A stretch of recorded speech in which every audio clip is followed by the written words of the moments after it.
All right, so the next part is attaching your sleeve to your shirt. So I have the sleeve with the right sides out, and I have the shirt sewn with the wrong sides facing us. All right. Now you'll notice about your sleeve that there's one side that's got more of a curve and one side that has a little less of a curve when you're looking at it. So when I put it on here, I need to make sure it is facing the right way. Now, you are actually going to be sewing this with the sleeve on the inside of the shirt, right? So I'm going to put the sleeve on the inside of the shirt, like so. I haven't sewn this side of the piece, so just ignore that. You should have this part sewn over here. And I am going to have to line up my seam, my bottom seam.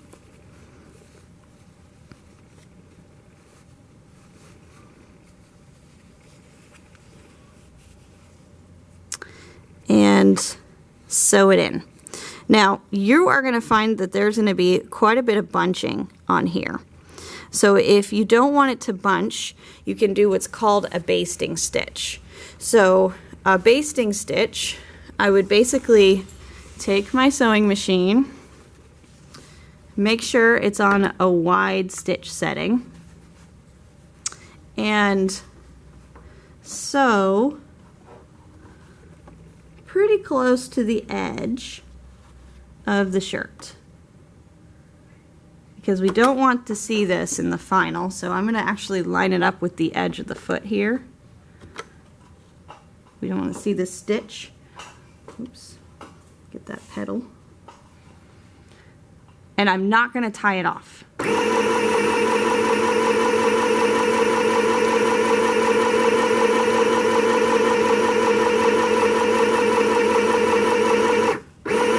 Uh-oh.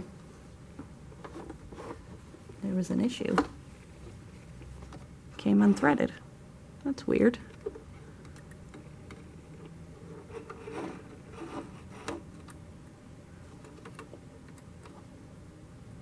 Let me fix that.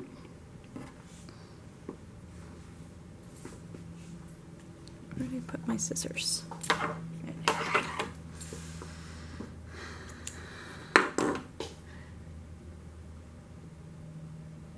Minor difficulties will happen occasionally. You'll just have to be patient. And if you've given yourself every bit of class time, you should have plenty of time to work on this. All right, let's try again on the basting stitch here.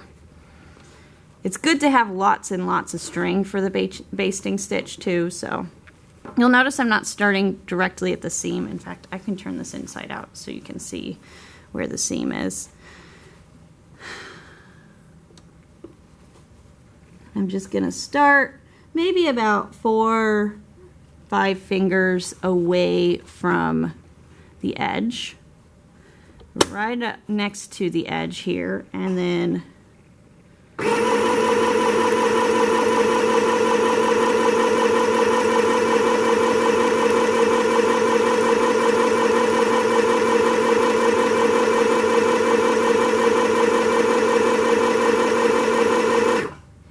I'm going to give myself the same amount of distance on the other side. And remember, you should give it a nice long string, and you shouldn't be tying it off. Not on this one. So once I've sewn that, the next thing I'm going to do is I'm going to grab the stitch on one side and I'm going to carefully pull on it. When I pull on it, it gives me what's called a basting, which is essentially this bunched up fabric. And that will make it so much easier when you attach it to your shirt, because you'll be able to control where the bunching happens beforehand. So this can be used for all kinds of things. You can create this on purpose to add texture to your sleeves. You can do this also to give texture to like a skirt. You could even do it to a collar to give texture around a neckline. So once I have done that, and you can see it's a little wrinkly there, I can tie it off over here. I like to tie mine off so it doesn't come loose with whatever I'm doing with it. Tie a nice little knot. And then cut off the excess string. Oops. So that you no longer have to deal with that string being in the way. I'm going to tie this side off.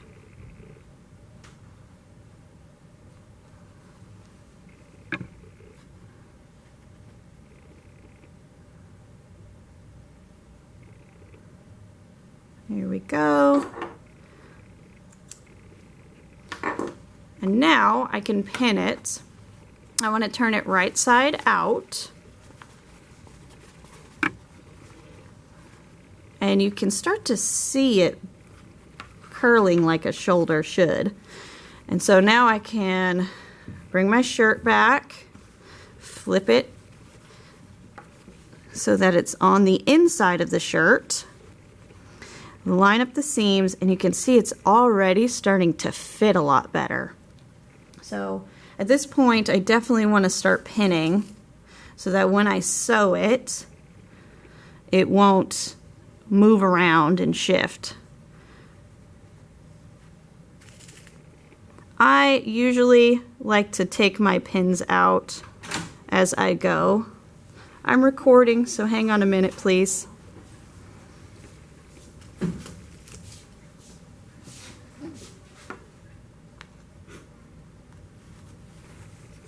Take a seat. I'll get to you in a minute. I'm recording.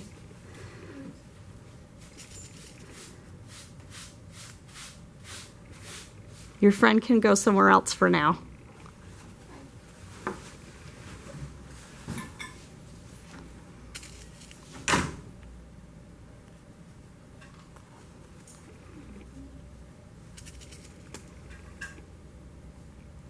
And once I have it pinned all the way around, I am going to go ahead and sew it.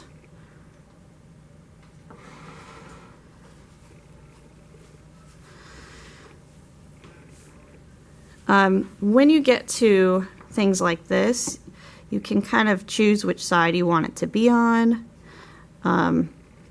or you can open it up like this and sew it like with an open seam, or you can pull it over and choose which side you want it to fall on and sew through. So I'm going to actually close that seam up and sew over it. Actually, I'm going to flip it this way and sew it over here because I have the other side of the sleeve on this side.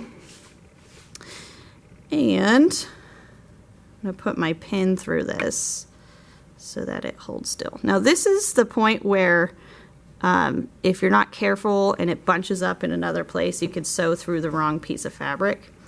So just make sure as you are going that you're paying close attention to where you're sewing. I'm going to adjust my camera really quickly. Zoom in. Okay. So make sure I have enough thread. Perfect. And this is where I'm going to start putting the sleeve around the thing here. If your sleeve is too small, you can sew it this way. I just realized I hadn't accounted for this seam over here. There we go. You can sew it this way where you're sewing from above, or you can wrap it around here and sew this way. It's up to you what you do. It really doesn't matter. Okay, so at this point, I remember I gave myself a 1/2 inch of extra room, so I'm going to line it up with the silver part here. And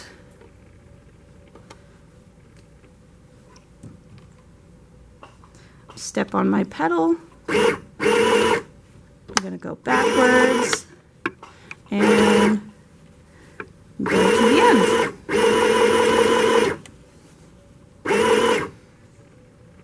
Take out the needles as I go.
If you have a problem where something kind of folds, you're always welcome to pick up the foot again and put it down. If you're going around some really thick fabric, just be slow when you're going through there. You can break the needle.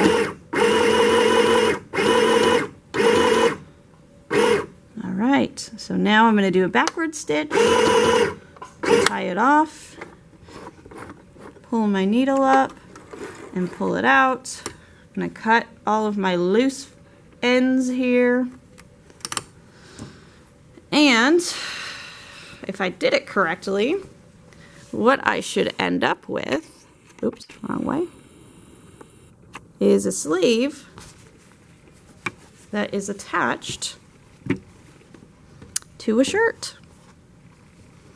And now all I need to work on is hemming. So there you have it. There is my sleeve on my shirt. Okay, I hope you learned something, and let me know if you have any questions. Thank you for watching.